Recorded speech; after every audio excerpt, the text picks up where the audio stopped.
অহা বছৰ আমি লগ পোৱাৰ প্ৰতিশ্ৰুতি আমি বিদায় লৈছোঁ। কৃষ্ণ সকলোকে আমি জিলা সেনাবাহিনীৰ তৰফৰ পৰা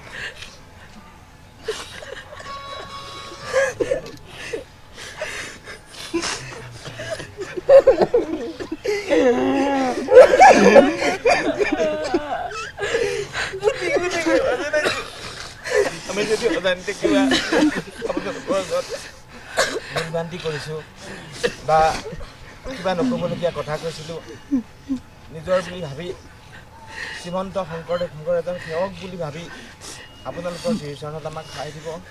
অনাগত আমি 50 বছৰ যাতে এই ধৰণে থাকিব পাৰিম, শ্ৰীমন্ত শংকৰ যেন নাম ৰাখি আমি কাম কৰিব পাৰিম, অসম আৰু অসমীয়া জাতিক আমি যেন প্ৰতিষ্ঠা কৰিব পাৰিম, হেৰাই যোৱা ভাষা সংস্কৃতি যেন আমি ৰক্ষা কৰিব পাৰিম আৰু প্ৰতিটো ক্ষণত অসমীয়াৰ জাতিৰ প্ৰহৰী হিচাপে যেন কাম কৰি যাব পাৰিম আৰু গুৰুজনাক যেন আমি প্ৰতিষ্ঠা কৰিব পাৰিম, এইখিনিকে আপোনালোকলৈ ক'লোঁ।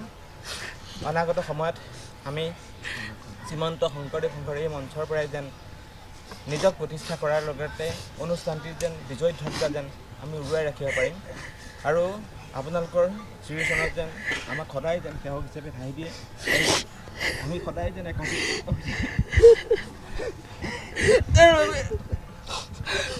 আমাক যেন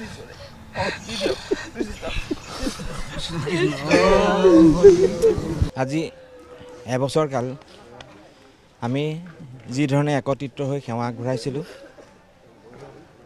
প্ৰত্যেকজন যুৱ বন্ধুৱেই যেন আমাৰ নিজৰ ভাই ককাইৰ দৰে হৈছিলে আৰু আমাৰ মনত যেন সেৱাৰ মনৰ ভাৱ ভগৱন্তই যেন জাগৃত কৰিছিলে আৰু যাৰ কাৰণে শ্ৰীমন্ত শংকৰদেৱ সংঘৰ তেজপুৰ জিলা শাখাৰ এই 95 সংখ্যক বাৰ্ষিক অধিৱেশন সফল ৰূপায়ণ হ'ল আৰু ভকত ভগৱন্তই কোনো দুখ নোপোৱাকৈ অধিৱেশন থলীৰ পৰা অশ্ৰুসিক্ত নয়নে বিদায় ল'লে আৰু অনাগত 50 বছৰ যেন আপোনালোকৰ আশীৰ্বাদত, ভকত ভগৱন্তৰ আশীৰ্বাদত আমি যেন সেৱাৰ জৰিয়তে নিজক প্ৰতিষ্ঠা কৰাৰ লগতে শ্ৰীমন্ত শংকৰদেৱ সংঘৰ যেন বিজয় ধ্বজা উৰুৱাই ৰাখিব পাৰিম আৰু এই সেৱা বাহিনীৰ যেন আমি মান ৰাখি কাম কৰিব পাৰিম, সেৱাই যেন আমাৰ পৰম ধৰ্ম, সেই লক্ষ্যৰে আমি অনাগত বহু বছৰলৈ হৃদয়ত স্থাপন কৰি আমি শ্ৰীমন্ত শংকৰদেৱ সংঘক নীতি আদৰ্শত ৰক্ষা কৰি আমি শ্ৰীমন্ত শংকৰদেৱ সংঘৰ মান ৰাখি কাম কৰি যাব পাৰিম। কৃষ্ণ অজানিতে যদি এইখিনি সময়ত আমি উচ্চ বাস্যৰে কাৰোবাক কিবা কৰিছিলোঁ, সকলো দোষ যেন মৰিখন কৰি আপোনালোকৰ শ্ৰীচৰণত যেন আমাক ঠাই দিয়ে, এইখিনি আমাৰ প্ৰাৰ্থনা। আমি দুমাহ ধৰি আমি সকলোৱে এটা পৰিয়ালৰ নিচিনাকৈ পৰিয়ালৰ দৰে আমি সকলোৱে একেলগে আছিলোঁ। যিসকল বিষয়ববীয়া আছিলে সেইসকলক আমি নিজৰ অভিভাৱক মা দেউতা বুলি তেখেতসকলক মানি সকলো কথা আমি মানি চলিছিলোঁ।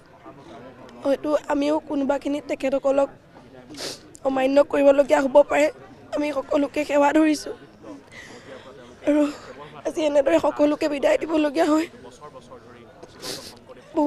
বহুত দুখ লাগিছে।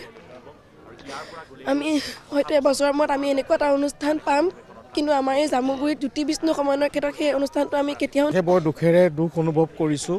ইমান দিনে আমি 4-5 দিনে আহি আমি ইয়াত ৰাইজৰ সেৱা কৰিলোঁ, আজি আমি ঘৰমুৱা হ'বলৈ আগবাঢ়িছোঁ।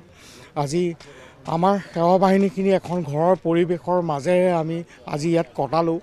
আজি সম্পূৰ্ণ আমি 5 দিনেৰে আজি ইয়াত কটাই মেলি আজি ইয়াৰ পৰা আমি ঘৰমুৱা হৈছোঁ, তাৰ কাৰণে আমি অকণ দুখ প্ৰকাশ কৰিছোঁ।